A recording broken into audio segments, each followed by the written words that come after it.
Well, I'm Sean Lim, and welcome to After 10. Korea has taken an active interest in a United Nations project that connects people all around the world with a common set of values.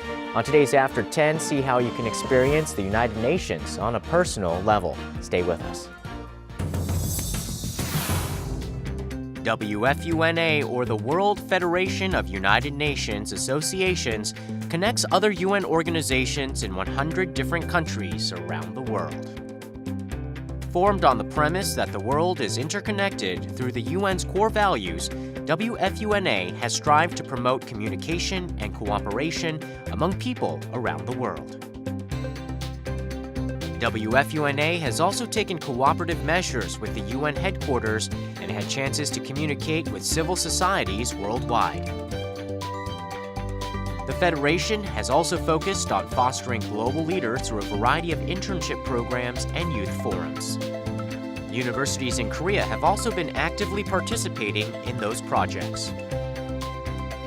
Meet Secretary Bonian Golmohammadi and hear more about the achievements and future plans of the WFUNA. Well, Secretary General, thank you so much for joining us tonight. Thank you for having me. Well, I understand your organization is formed on the premise that all people around the world are connected through the UN's core values. What are these core values that we're talking about? I mean, our organization believes that we are interconnected, not only the opportunities, but also the challenges. We believe that the UN, in meeting those global challenges, also needs people helping them. So civil society is important in solving some of those problems, and also meeting those opportunities together. So multilateralism basically is an important value. So I'm sure you get this question a lot. How does the WFUNA differ from the United Nations? What part of the UN's agenda does it serve, or how is it integrated? Can you illuminate a little bit on that? Yeah, I mean, the United Nations is an intergovernmental organization. It's member states, and the member states then are represented at the UN, whereas we are basically people's movement for the UN. So we don't represent any country, but we have members that are individuals and sometimes organizational members that are organized through United Nations associations in different countries. So right now we have about 110 countries that are members in our federation. And it's an opportunity for individuals who have a global mindset, who believe that, you know, we can help the United Nations to become stronger, more effective, that we need to solve things together. They will have an opportunity to learn more about the UN and to develop skills and work together. So it's a very personalized approach to the UN. How does it work? How does it actually function where you have the local country chapters all linked together? Well, we have country chapters, as you said, national UN associations, and they are organized in very different ways. Some of them have local chapters on municipal level, so they have maybe 100 local chapters. They have individual members. They get together, they organize themselves, they have trainings, they have seminars, they have capacity building, and many of them work with information awareness raising to specific target groups, to youth. They have advocacy work, so they try to influence their governments. And we, as a World Federation, WFUNA, we try to coordinate all of these UN associations by giving them information what's happening at the UN headquarters, by having international programs, and basically trying to make sure that we are somehow organized in trying to affect change and improvement at the UN. So can you give us some success stories of examples of where civil society was really actively engaged through your organization?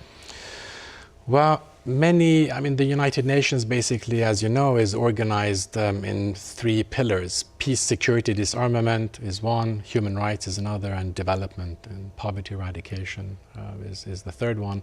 And we and our UNAs have had a a number of programs in all of these different areas.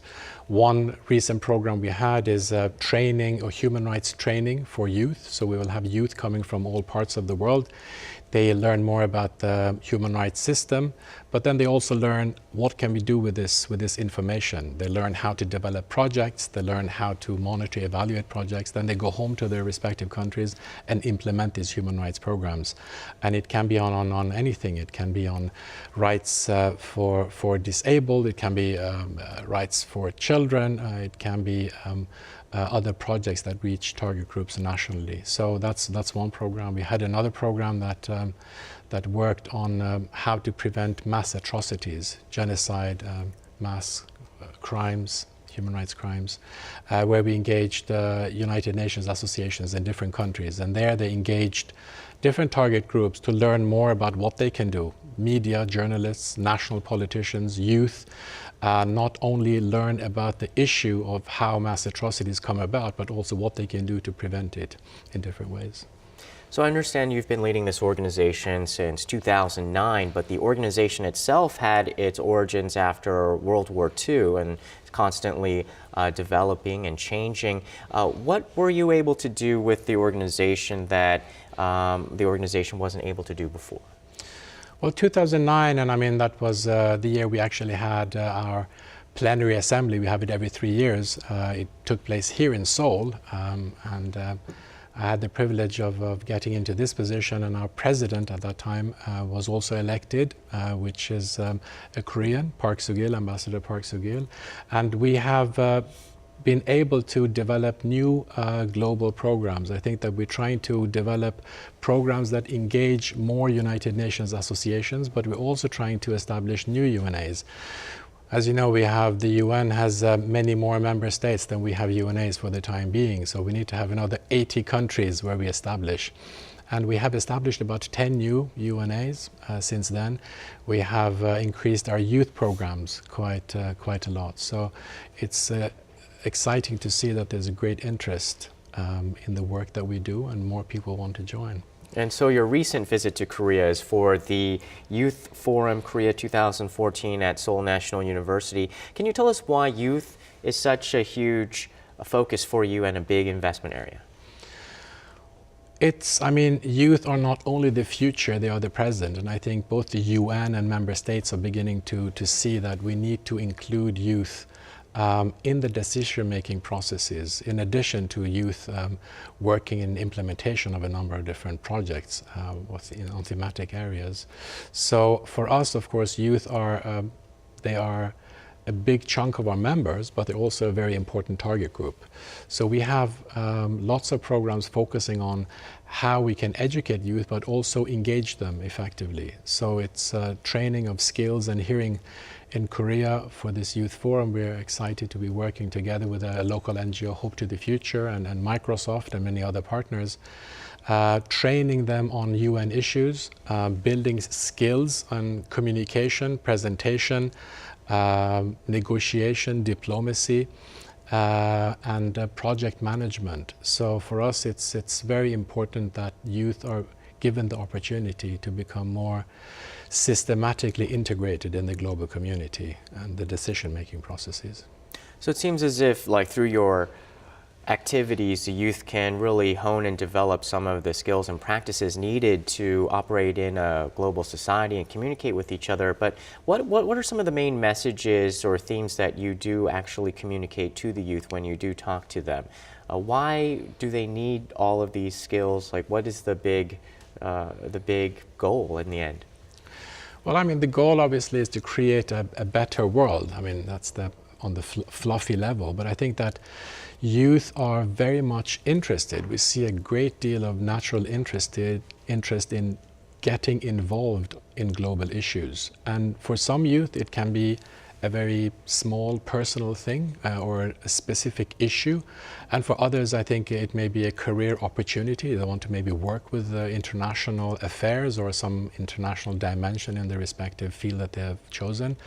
So it's different things for different youth. And I think that's a very good thing, because one of the things that we try to convey to youth is that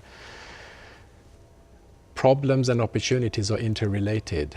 And part of the mission of our organization is to show and help individuals to make an impact. We try to show youth that it is important what you do on an individual level. And this is something that sort of, I think, is inspiring. Are the youth worried about the future? Many of them are worried about the future. In many of the programs we participate, they're not only worried about the future, they're worried about the present. Many of them come from situations and countries where there are human rights violations, where there's dire poverty, where there's insecurity. Many of them come from conflict areas, so they have daily challenges, many of them. And others also see, as you say, they see the big threats of the future, like climate change or different type of nuclear war. So I think that there are challenges both presently and in the future, but I think that they also have a natural enthusiasm and tendency to also see solutions if they're given an opportunity. So your organization believes that the civil society can actively take part in influencing government decisions and really informing the decision makers with what the society thinks. Are youth the only people on this bridge, or can other people take part, or do other people take part?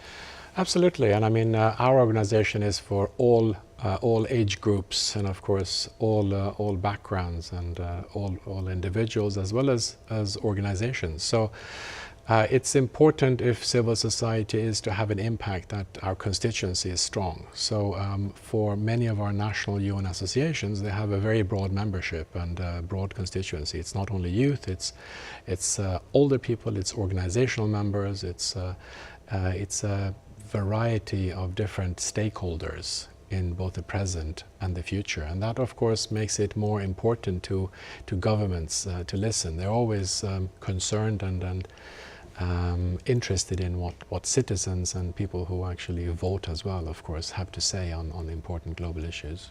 So how does civil society differ from activists and protesters who take to the streets?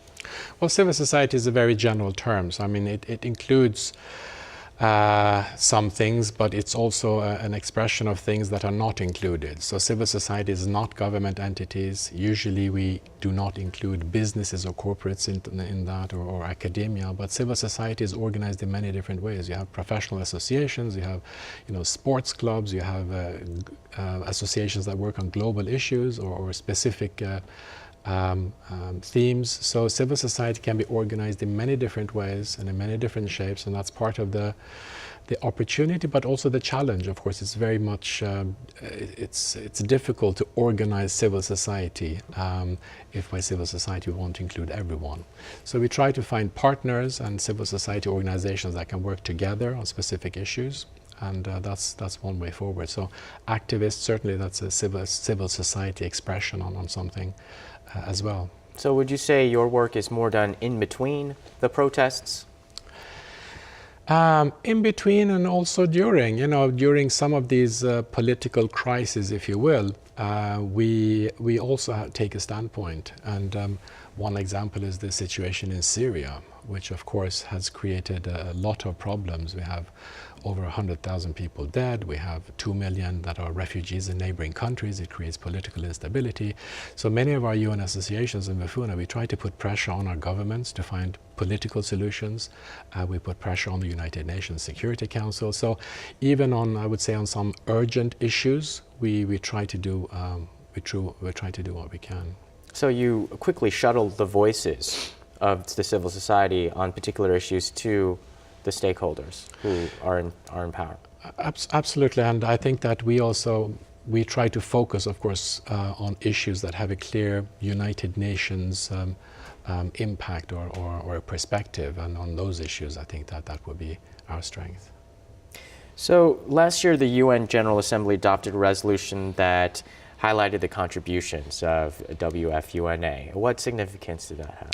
Well, I mean, for us it's important. I mean, the resolution itself included a statement that of commendation. They applauded the work that we and our member UN associations do for the work of the United Nations, for informing the general public of what the UN does. But it also had an expression that encouraged us and the UN system to work even more and intensify our collaboration. We work with a number of UN agencies, and it was a good recognition of all the work that many of our associations and individual members are doing, and it showed that the UN think this is important as well. And your organization also seems to take the brave standpoint of being self-reflective about the United Nations and its objectives and see where it can improve. What sorts of improvements or areas of opportunity are there for the United Nations? Well, many, and I think that a misunderstanding is that the UN does not reform itself. There's constantly some reform happening somewhere in the system, but since we do not represent a member state or member states, and we do not represent the UN, we can be supportive and encouraging, and where we think that the UN is doing good work, and where we think that more needs to be done, I think we can also be critical. One example is the issue of Syria, which I mentioned. We think that the Security Council really didn't do enough. So many people died over a period of only a few years, so that there's an obvious need to reform how the UN is dealing with these, for instance, the mass atrocities. We need to have a responsibility also to protect civilians. So there are a number of UN agencies and institutions that need to be reformed. That's something that many of our UNAs are engaged in as well. And one area where people are concerned is the deadline of 2015 for the UN Millennium Development Goals. It's coming fast upon us, and it doesn't seem as if all the goals have been met. What are some of the plans of the post-Millennium Goals that your organization is taking part in? Yes, as you said, the Millennium Development Goals, or the MDGs as they're called, they will end in 2015. The member states of the UN and thousands of civil society organizations are now in discussion on what will happen afterwards, and it seems that they will be replaced by another acronym, the SDGs, the Sustainable Development Goals, which hopefully include some more perspectives. The Millennium Development Goals were extremely important, but they omitted some areas which are important, areas of inequality, of human rights, of good governance. So I think the idea is to not lose momentum, but even include more perspectives that are relevant to solve the issues of, for instance, poverty. Well, UN Secretary Ban Ki-moon has said that Millennium Development Goals have the goal of creating a world where all people can live with dignity and hope. What does that world actually look like? I don't think I can answer that, because I think that world will be very, very diverse. And I think that part of the mission of the UN is to make sure that there is ample opportunity for every individual as well as for every country and community to fulfill whatever ambitions and desires they have for their own community without violating the rights of others. So I think that the idea at this point is to make sure that we have a world where human rights are respected, where the development is taking place in a sustainable way, that we take care of the environment, that we make sure to prevent climate change, and that we have peace and security. I think those goals are difficult enough, and I think once we have a better situation with those things, I think that there's a great deal of possibility to have very, very diverse societies and diverse communities and diverse goals that can be realized. And I understand Korea is one of the largest supporters of your organization. What kind of joint projects are going on here in the nation? Well, our national UN association here, UNARK, has been very, very active in our organization for a very, very long time. They have been on our international board, which is called the Executive Committee. As I mentioned, we had the plenary assembly here in 2009. They have participated in many of our trainings and programs. So we've had a very good partnership. And we are also excited now that we have more and more interest from Korean universities and Korean companies. So I think that we will intensify that partnership even further. So what does the constituency here in Korea worry most about? I think that all UN associations and also UNA Korea is really has a challenge to be able to meet all both the opportunities and the concerns of the citizens of that country. There's a great deal of interest here, a lot of opportunity, but of course you need resources to be able to reach out to them. Many young people here want to work more on international issues. Many companies here in Korea more and more want to work in the area of corporate social responsibility. They want to be connected to global issues. And I think to be able to meet those needs, you really need to strengthen yourself as an organization, and that's always a challenge, and I think also a challenge here in Korea.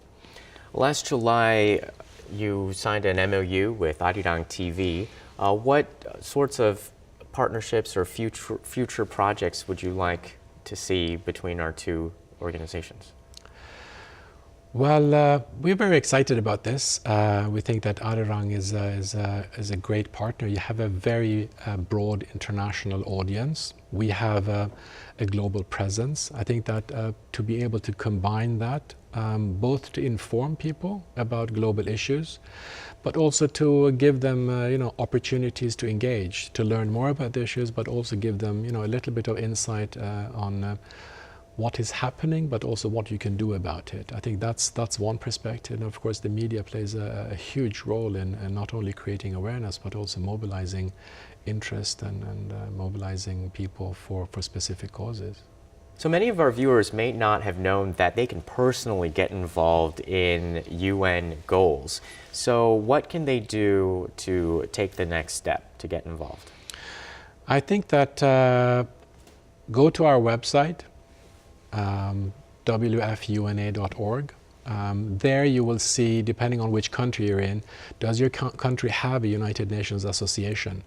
That would be the first entry point, I think, for individuals and national entities. If they do, contact them. They usually have member activities, they have programs, they have projects. So that would be, I think, the best way. And if you do not have a UN association in your country and would like to help out with that, why don't you contact us directly and see if we can partner to establish a new UNA. So what are the main goals or objectives for 2014 for your group? Well, I think the biggest priority right now is the Sustainable Development Goals. What will replace the Millennium Development Goals, and to make sure that our UN associations, with all their experiences and knowledge from grassroots level, what they think that the United Nations and the member states should focus on. I think that is one of the top challenges that we have. It's important that civil society has a strong say in what will impact them more than anything else for probably a very long time. And 2014 is going to be the most, I think, important year for that decision. All right, well said. Thank you so much for joining us tonight. Thank you. And that does it for us on After 10. Join us again next time. We'll see you soon.